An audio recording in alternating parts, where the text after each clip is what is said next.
आया था कुछ दिनों पहले कि बहुत खुजली हो रही है। खुजली उनको ज्यादा है।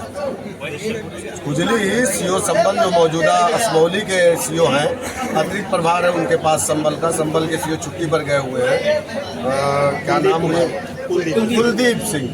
तो खुजली उनको ज्यादा है।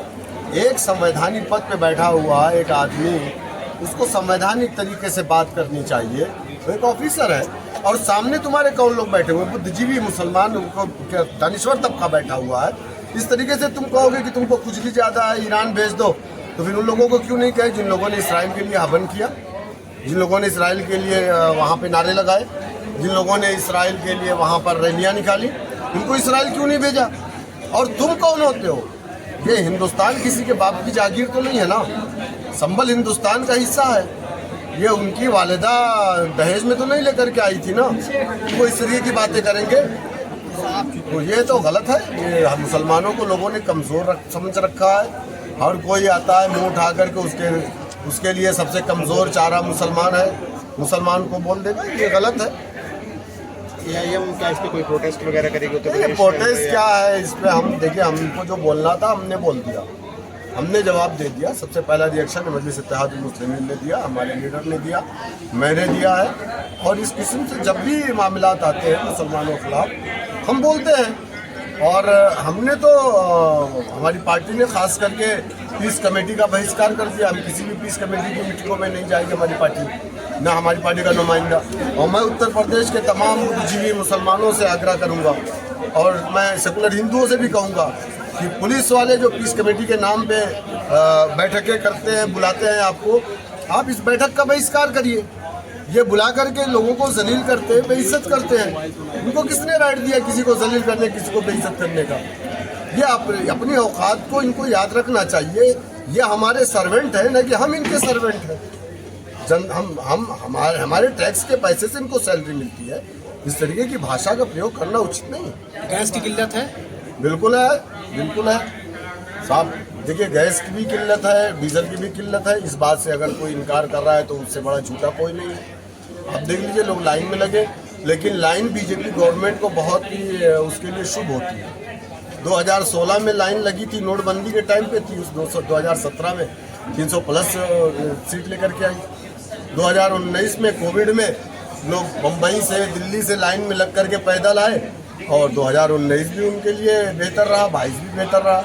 मुझे लगता है इसलिए लोग लाइन में लगवाना चाह रहे हैं क्या लोगों को? क्या 27 भी बेहतर रहेगा? देखिए, 27 में समाजवादी पार्टी तो बीजेपी को नहीं रोक पाएगी। समाजवादी बीजेपी को नहीं रोक पाएगी।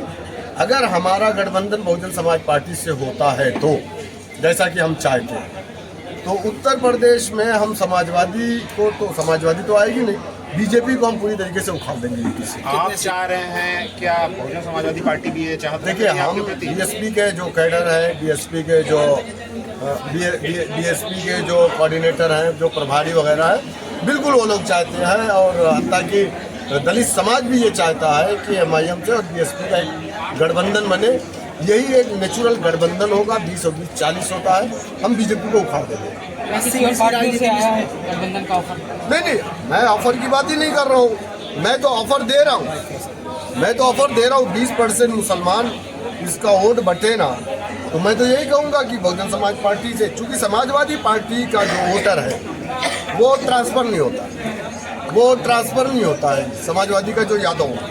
और समाजवादी के पास अपना बेस वोट नहीं, 7% यादव है, जिसमें से 5% तो समाजवादी के साथ है, 2% तो बीजेपी के साथ। पीडीए को लेकर के चलने की बात करें समाजवादी पार्टी, तो उसको कैसे नकार करते हैं? परिवार डेवलपमेंट एजेंसी, क्योंकि उसका जो रिजल्ट है वो देखिए, पीडीए पे कुछ भी नहीं है। ये मैंने कहा ना आपसे कि परिवार डेवलपमेंट एजेंसी है, और ये कुछ भी नहीं है। पूरा परिवार एक पीडीए है, पूरा परिवार ही पीडीए है। आप देखिए, भैया, भाभी, भतीजा, चाचा, बड़े चाचा, छोटे चाचा, चाचा का चाचा, चाचा का बेटा, अच्छा बेटा का बेटा। बताइए आप, हिंदुस्तान का सबसे बड़ा पॉलिटिकल परिवार मुलायम सिंह यादव जी का है। अब आप बताइए, दूसरे को चांस ही नहीं। आजमगढ़ तुम लड़ोगे, बदायूं तुम लड़ोगे, फिरोजाबाद तुम लड़ोगे, संभल तुम लड़ोगे, पूरे उत्तर प्रदेश को तो तुमने घेर लिया। तो उत्तर प्रदेश के अवाम बेवकूफ़ नहीं है। इंशाअल्लाह ताला अब यहीं से आपको अपना बोरिया बिस्तर समेट करके सैफई वापस जाना पड़ेगा। एक बड़ा टैग लगता है दोनों ही पार्टी, बसपा हो चाहिए बी पार्टी। देखिए, ये टैग तो बहुजन समाज पार्टी जब बनी थी मान्यवर काशीराम पर भी लगाया गया था, लेकिन 2007 में उस टैग को बहुजन समाज पार्टी ने झूठा करार दे दिया और इल्ज़ाम तो लगते रहेंगे। अच्छा, आप बताओ मुझे, योगी आदित्यनाथ जी से मेरी मुलाकात होती है या अखिलेश जी की? योगी आदित्यनाथ से जाकर के शिवपाल जी मिलते हैं या बैरिस्टर ओवैसी मिलते हैं? आप बताओ मुझे। आप मुझे बताओ, धर्मेंद्र यादव की सगी बहन जिला पंचायत सदस्य कराल में है कि नहीं है? धर्मेंद्र यादव का सगा बहनोई कराल से उपचुनाव में बीजेपी का उम्मीदवार था या नहीं था? तो हम बीजेपी की बी टीम कहाँ से हो गए? बीजेपी की बी टीम तो कौन है? आधा परिवार उनका। अपर्णा यादव कौन है? प्रतीक यादव कौन है और कहाँ है, किस पार्टी में है? तो आप इस बात से अंदाजा लगा सकते हैं। सोफा में उतर जाओ, तो आप इस बात से अंदाजा लगा सकते हैं आधा परिवार तो उनका बीजेपी में है, तो हम पर इल्ज़ाम लगा रहे हैं। तो इस तरीके के इल्ज़ाम तो लगते रहेंगे, उससे हमको कोई फर्क पड़ने वाला नहीं। जनता इस चीज़ों को समझ लेगी।